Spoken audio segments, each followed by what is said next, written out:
قرية الوقف الكردية من عشيرة إلباقلي الكردية، وعائلة عربية من عشيرة البطوش، قدموا أثناء توزيع الأراضي الإقطاع على الفلاحين.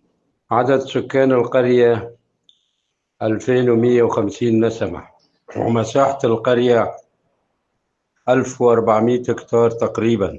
تتبع لمحافظة حلب منطقة الباب ناحية الراعي، تبعد عن حلب شمالا 42 كيلومتر، وعن منطقة الباب شمالا 28 كيلومتر، وعن ناحية الراعي جنوبا 3 كيلومتر.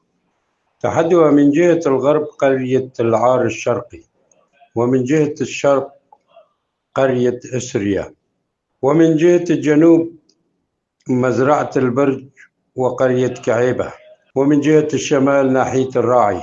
تشتهر القرية بالزراعة مثل القمح والشعير والعدس والكمون وخضروات الصيفية والبطاطا والبصل. يوجد في القرية ورشات خياطة ومصنع صناعة الأحذية، كونهم كانوا يعملون في حلب قبل الأزمة، والآن فتحوا ورشات في قريتهم.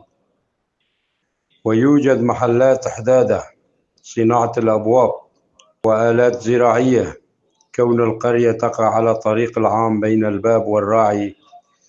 يوجد محطة وقود ومحلات لمواد البناء، ويوجد في القرية محلات مواد غذائية.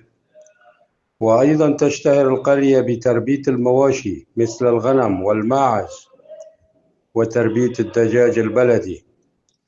ويوجد في القرية مساحات صغيرة من كروم الزيتون والتين والعنب. أهالي القرية يتكلمون اللغة التركية بسبب قربها للحدود التركية، وممارسات فرض اللغة أثناء احتلال العثماني. المعلومة من أحد أشخاص سكان المنطقة، وأنا ألقيها بصوتي محمد الأحمد، وشكر وجزيل الشكر للمحامي علي عبد الله كولو.